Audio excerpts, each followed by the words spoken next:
Preparing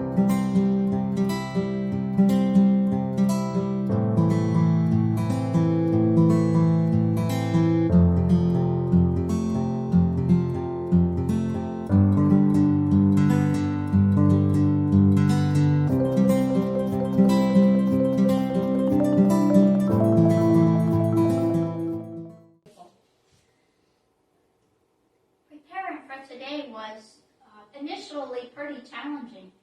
We talk about love so much, and how we can be love, how we can express love, how we can receive love. All that the world needs is love. And then I sat and thought, and I remembered Reverend Barbara's words last week when she said, love is the foundation of peace, as she spoke beautifully about the Advent gift of speech. Love is the foundation of speech. So that's stuck with me. And I thought, well, yes, that's true. Love is the foundation of peace. So are all the other Advent gifts surrounded by love. Love is the foundation of hope and of joy, as well as peace. So it seems that all of these gifts that we receive are really focused around love. Love is the center of faith by opening our hearts and our eyes to see and embrace the diversity of creation. Just the number of trees that exist, the number of grasses that grows, the variety of cats from the little itty-bitty to the lions and tigers. The diversity of it all is beautiful. To see that inherent spark of divinity that we speak into existence every Sunday. Love is the foundation of faith that allows us to see one another. Here when we gather, where it's easy to see the goodness of each other, and out in our world. Love is the center of faith that allows us to become aware of the presence of God. God that is absolute good and present everywhere. To become aware of that and to see that in all matters of our life.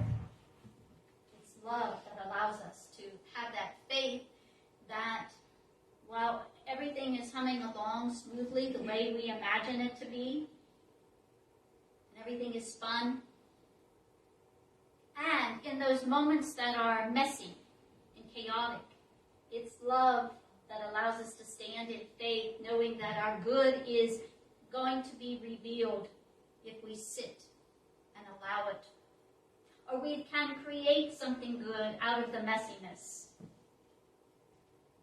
Oftentimes when we look back over our life or our particular experience, we can say, yes, that felt pretty uncomfortable while I was experiencing it, and this is what happened.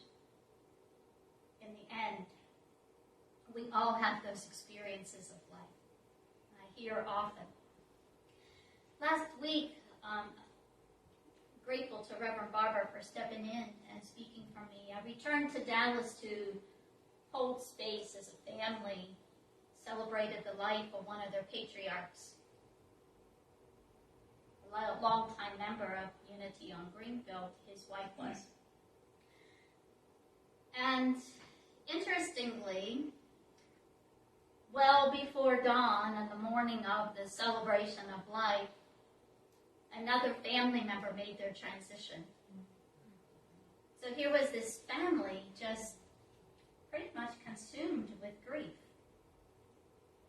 sadness. You see, these two men that made their transition were both fathers, grandfathers, great-grandfathers, husbands, friends. So this family had a lot to navigate on that day. And at the conclusion of the service, I noticed that the family huddled surrounding one another, sharing their love with one another, honoring that present one another. And it is now that attracting power of love that moves through this family to allow them to navigate their sorrow, their grief, and to make tomorrows together in that presence of love. That's the power of love, to carry onward, even through the chaos, even through the messiness, what seems unbelievable, to keep moving forward through that. Love is the foundation of faith. Love is also the center of peace, as Reverend Barber talked about last week. Love is the foundation of peace as it harmonizes us with the world and the world with us. You might say, how so, Karen? Because the world seems pretty out of harmony right now. But when we take a long look back over our history, yes, chaos rises, and then we move into something better. So let's hold that presence of love for what we might move into. And trust and know that everything in the world is unfolding as it needs to. Just as it needs to. Seems harsh, doesn't it, sometimes? And yet, what have we learned as humanity? What have we learned as individuals? Have we not been called to a higher call to be kind and compassionate and caring and tender and easy with one another? Not everyone has learned that. But those who are aware of that now hold that presence and share that presence. So just in our meditation, when you felt that presence of love and then watched it expand, we allow all of those qualities to expand. So I believe that the civil unrest, that the debate and the division that we are all experiencing right now at some level can be overcome with this power of love. That we are being called to something greater.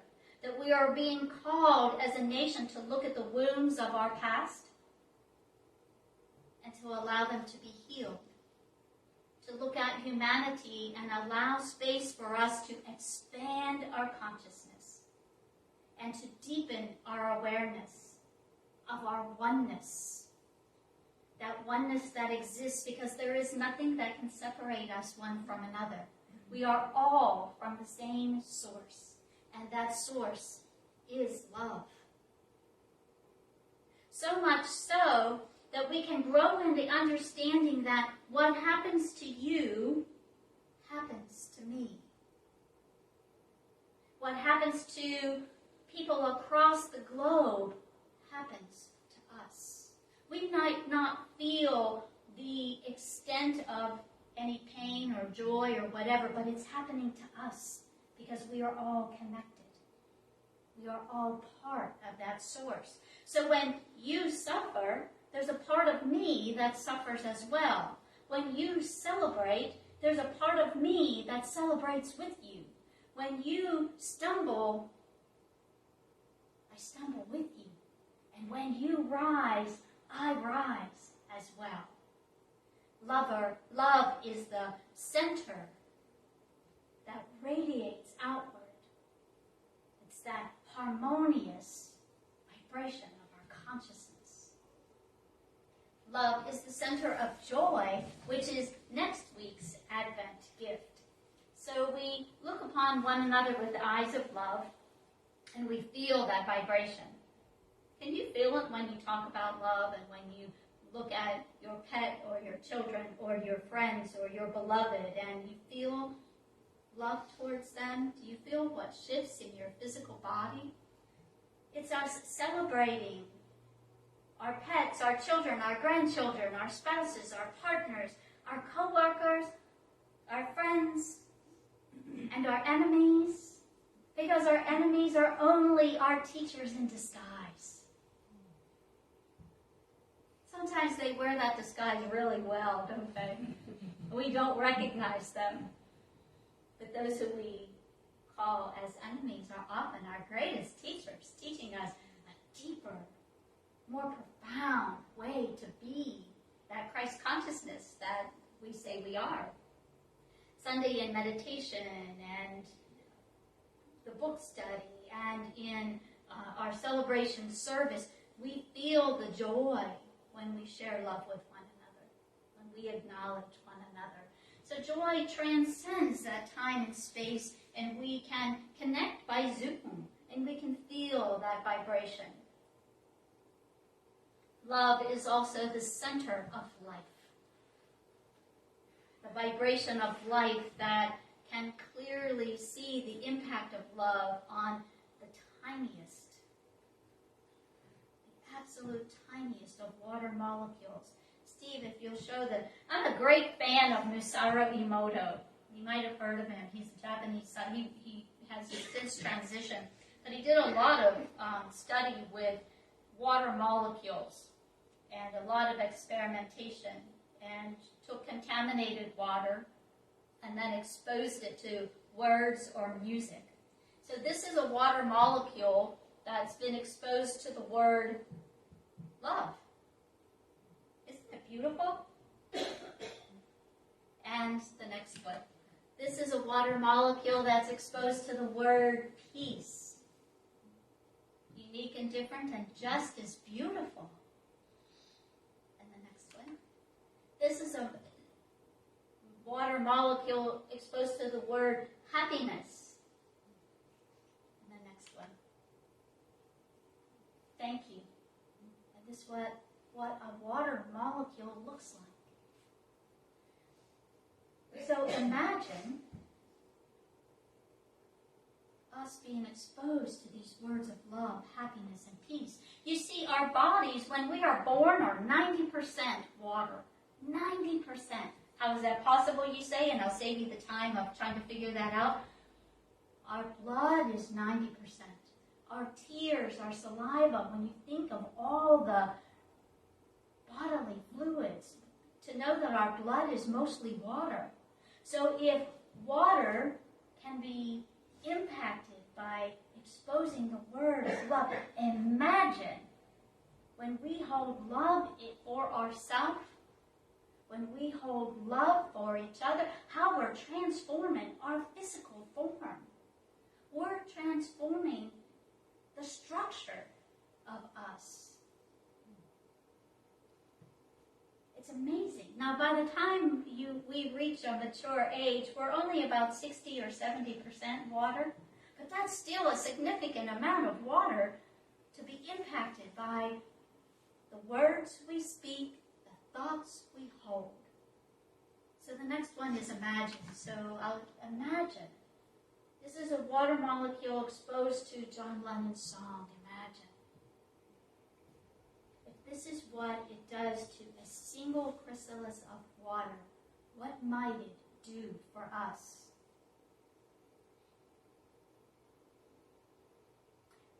Know right here and know right now that you have the ability, the power, and the ownership to change what's inside you, to move and shift everything into that vibration of love.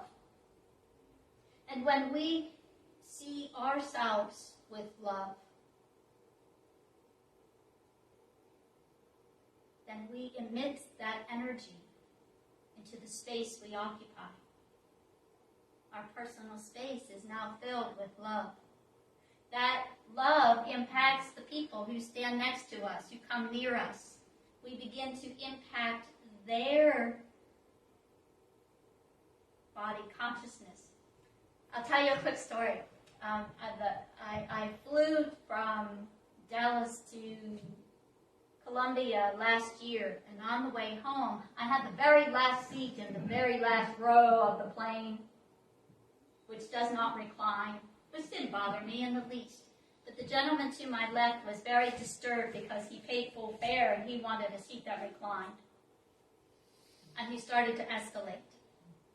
And the flight attendant was responding to him very calmly, very clearly. And he kept repeating his displeasure, and she kept repeating her statement. And he was just escalating. And, you know, we've read and seen where those experiences can go. And Charles Fillmore's words came to my mind. Send your strongest thoughts of love. Send your strongest thoughts of love. So I began doing that. I just began sending love sideways to this gentleman. Just pure love. Love. And in but 60 seconds, he started to calm down. He sat in his seat, he buckled his seatbelt, and off we went. Do I believe that that power of love that I was sending him had an impact? You bet I do. Because he was going off the rails any second, and he suddenly stopped. So that's how we impact others around us when we fill ourselves with that love. So now it can be challenging during these holiday times when we spend maybe extended time with family members that challenge us, right? It can be challenging. We can be more easily upset with partners and spouses. We can have clashes with people we work with. Everyone's busier at the holidays. Everyone's overwhelmed or occupied. And so before we can get to love, we might have to pause and start to feel some compassion. Compassion for another. Compassion for ourselves when we become overwhelmed. And we may have done this exercise before, and we'll probably do it again. But there's a beautiful exercise put out by Harry Palmer that takes us into an experience of compassion. So would you like to do it with me? All right. And you at home, everyone here is nodding their head, so please join us in this. So for a moment, just gently close your eyes if you like, if you feel comfortable, and allow a person that you feel disagreeable towards to come to mind. Someone that you may have placed outside of your heart. If the image is painful, go to the next so that you feel safe. And when that image is clear, repeat this after me, holding them in these thoughts. Just like me, they are seeking happiness in their life.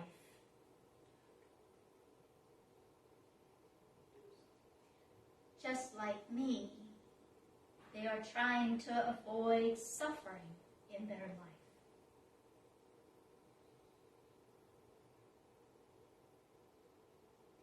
Just like me, they have known sadness, loneliness, and despair.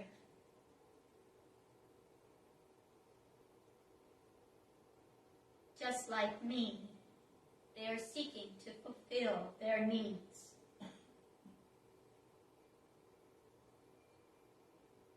Just like me, they are learning about life.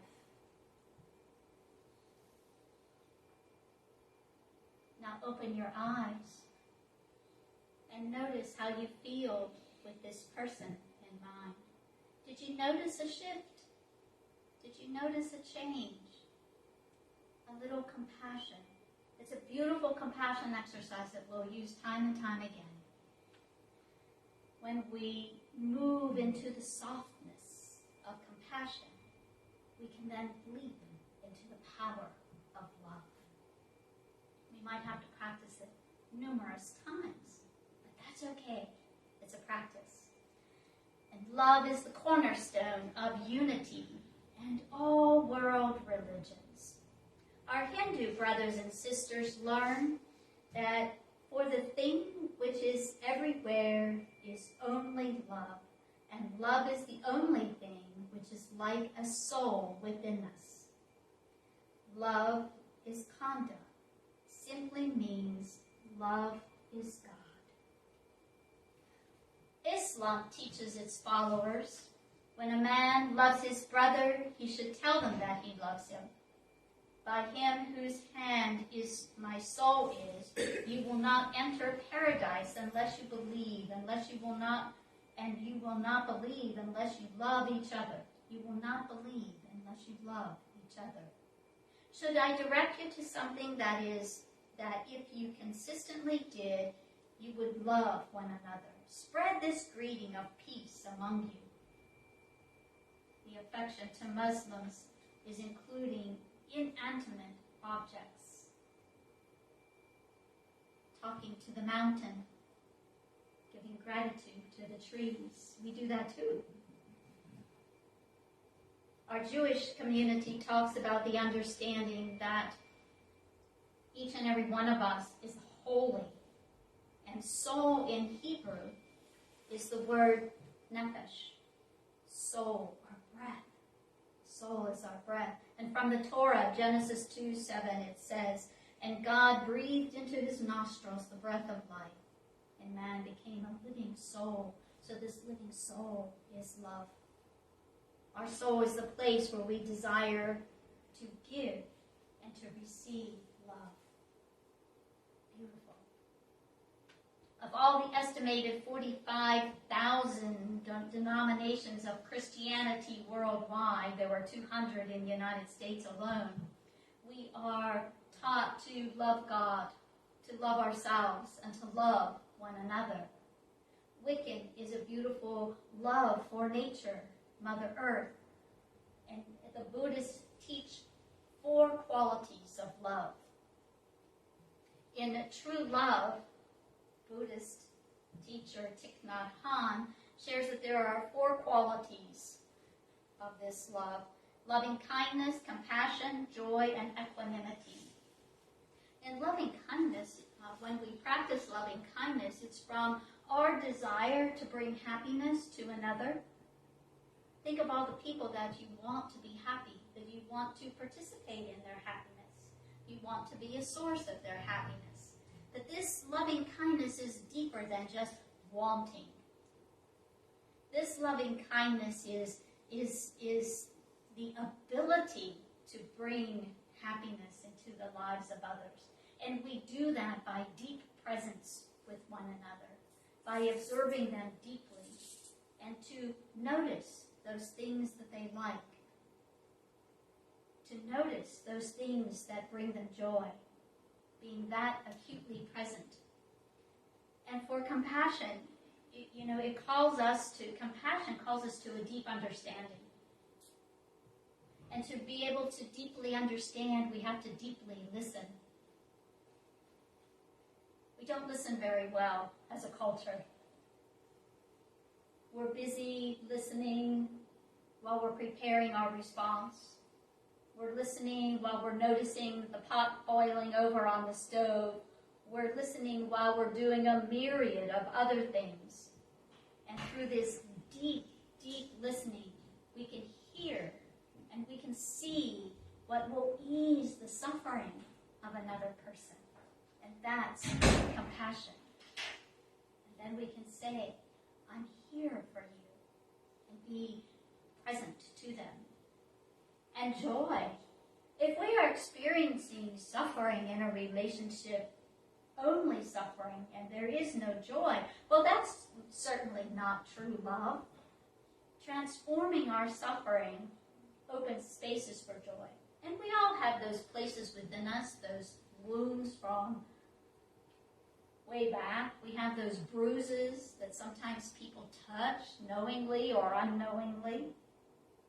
So when we heal those wounds and those bruises, we can experience the joy. We make a space for joy. Our unity principle is God is absolute good and present everywhere. It teaches us to do that, to seek the joy, to seek the gift. And finally, equanimity. When we love, when we truly love, we acknowledge and encourage that divine expression of one another. We may not understand or agree with them, right? But we can acknowledge their divinity. We can acknowledge their brilliance, and we can acknowledge their light. And we can understand that everybody has their unique journey to live, and we can allow them space to live it. And yet, when someone is living their personal journey and we notice destructive behaviors and such, we don't just sit idly by. We encourage them in ways that are healthy and nurturing. We don't just watch destructive behaviors, that we don't remain quiet. We call upon our divine wisdom and our understanding and our faith to honor their journey, but not impede it.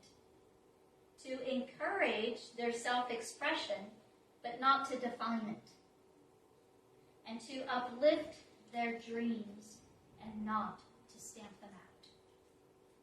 So today I close with the words from our scripture, 1 Corinthians 13. And someone asked me to just give a condensed version of this one day, and I don't know how to condense this. It's so beautiful, and it needs all of its words to be heard. So 1 Corinthians 13 says, if I speak in tongues of men and angels but do not have love, I am nothing more than a sounding gong or a clanging cymbal. If I have the gift of prophecy and can fathom all mysteries and all knowledge, and if I have the faith that can move mountains but do not have love, I am nothing. If I give all I possess to the poor and give over my body to hardship that I may boast, but do not have love, I gain nothing.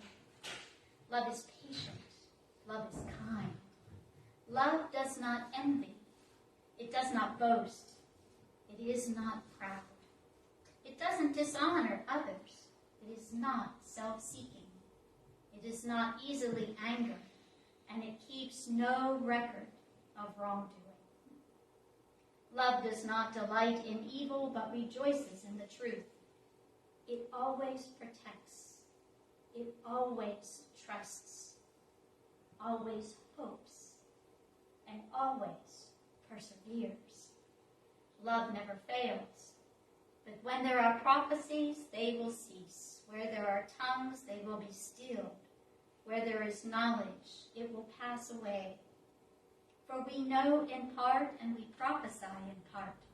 But when completeness comes, what is in part disappears. When I was a child, I spoke like a child. I thought like a child.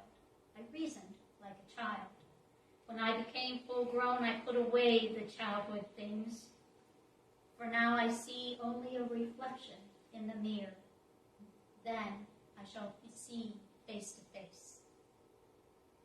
Now I know in part, then I shall know fully, even as I am fully known. And now these three things remain: faith, hope, and love. And you know how it ends, so let's say it together. And the greatest of these